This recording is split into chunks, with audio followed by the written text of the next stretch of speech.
Kelompok Yahudi ekstremis tercatat beberapa kali telah melakukan ritual keagamaan di Masjid Al-Aqsa. Menurut Wafa, ritual itu mulai dari meniup trompet hingga mencoba menyelundupkan seekor kambing.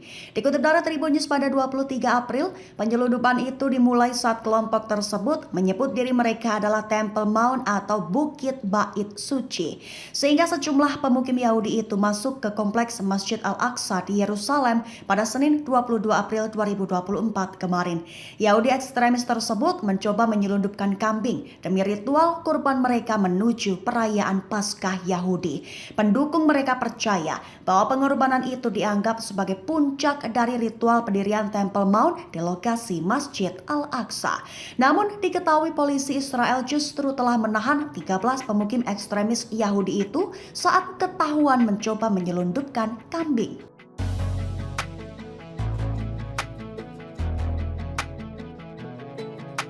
Pria Palestina membongkar bom MK84 milik Israel yang gagal meledak di kota Khan Yunis, bagian selatan Gaza. Disebutkan berat bom itu mencapai 1 ton dan bisa saja meledak dan menghancurkan hingga radius 370 meter. Dikutip dari Tribun News pada 23 April, kabar itu melansir laporan Al Jazeera pada Senin 22 April 2024. Terlihat dalam video, para pria yang memakai rompi polisi Palestina itu memperlakukan bom yang gagal meledak dengan hati-hati dan perhitungan cermat.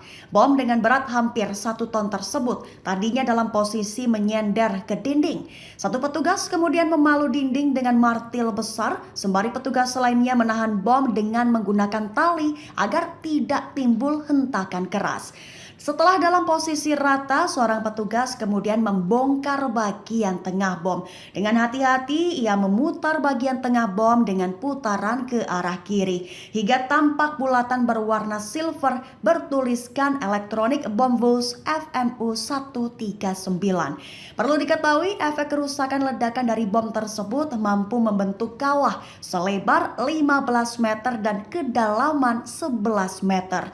Bom itu dapat menembus logam setebal 38 cm atau beton setebal 3,4 meter tergantung pada ketinggian jatuhnya dan menyebabkan fragmentasi mematikan hingga radius 400 yard atau sekira 370 meter.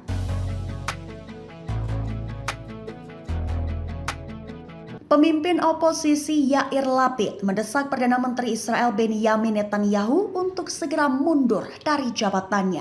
Disebutkan oleh Lapid bahwa hal yang wajar jika Netanyahu menyusul Kepala Intelijen Militer Israel Mayor Jenderal Aharon Halifa. Dikutip dari Tribun News pada 23 April, kabar itu disampaikan Lapid pada Senin 22 April kemarin. Lantaran menganggap Netanyahu gagal dalam memprediksi serangan pada 7 Oktober 2023 serta menyusul pengunduran diri Halifa.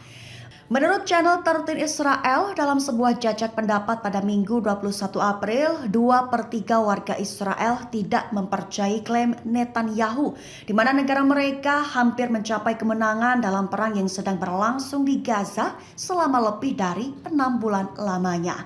Tak hanya itu, banyak warga Israel yang juga menuntut segera diadakan pemilu. Hal itu terbukti pada jajak pendapat yang menunjukkan 63% responden mendukung diadakannya pemilu dini. Sementara 33% lebih memilih diadakannya pemungutan suara sesuai jadwal pada Oktober 2026. Adapun Halifa sendiri diketahui mengundurkan diri pada Senin 22 April 2024. Keputusan Halifa disambut baik oleh Lapid. Namun Lapid juga meminta Netanyahu melakukan hal yang sama seperti Halifa.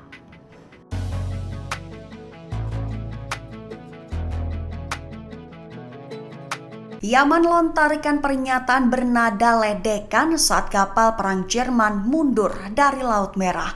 Disebutkan bahwa keluarnya kapal perang Jerman dari Laut Merah itu sebagai langkah di jalan yang benar. Dikutip dari Tribun News pada 23 April, ledakan itu disampaikan oleh Deputi Menteri Luar Negeri Pemerintah Yaman, Hussein Al-Ezzi, pada Minggu 21 April 2024. Ezzi mengklaim bahwa Yaman sangat menghormati hak serta kepentingan bangsa-bangsa lain. Ia bahkan menyatakan bahwa tidak ada seorang pun di dunia ini yang terpaksa memusuhi Yaman. Tapi siapapun yang melakukannya telah melakukan kesalahan fatal terhadap dirinya sendiri serta negara Yaman.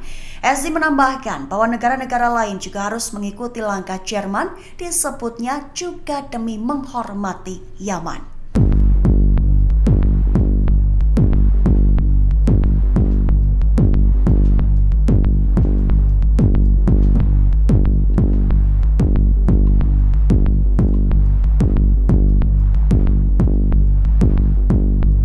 Israel disebut tak bisa ungguli kekuatan yang dimiliki Hizbullah, di mana Hizbullah mendominasi pertempuran dengan menjatuhkan banyak drone milik IDF. Dikutip dari Al-Mayadin pada 23 April, kabar itu disampaikan oleh pakar urusan perlawanan Palestina, Hani Al-Dali pada 23 April 2024. Al-Dali menganalisis keberhasilan Hizbullah dalam menjatuhkan drone Israel serta dampak yang ditimbulkan terhadap militer musuh.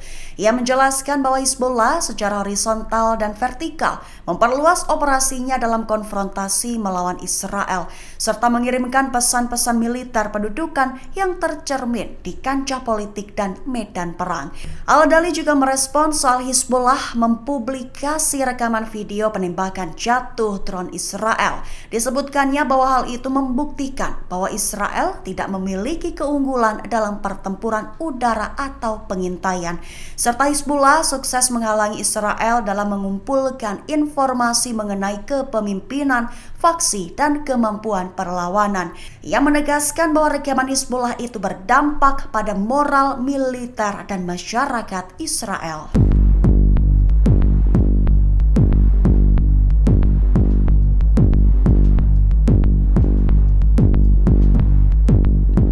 Panglima Houthi mendesak pasukannya untuk mengintensifkan serangan, menggempur kapal Israel yang nekat melintas di Laut Merah dan sekitar Samudra Hindia. Dikutip dari Tribun News pada 23 April, kabar itu melansir Anadolu Agency pada 23 April 2024. Serangan itu dimaksudkan untuk kapal kargo Israel yang nekat melintas. Tak hanya kapal dagang, serangan Houthi juga akan menargetkan para sekutu terdekat Netanyahu seperti Amerika dan Inggris. Diketahui ada beberapa alasan Houthi mulai mengintensifkan serangan di rute laut. Tapi sebenarnya konflik ini sudah terjadi sejak November tahun lalu, tepatnya setelah milisi sayap kanan Iran membombardir rudal ke kapal-kapal yang terafiliasi dengan Israel di Laut Merah.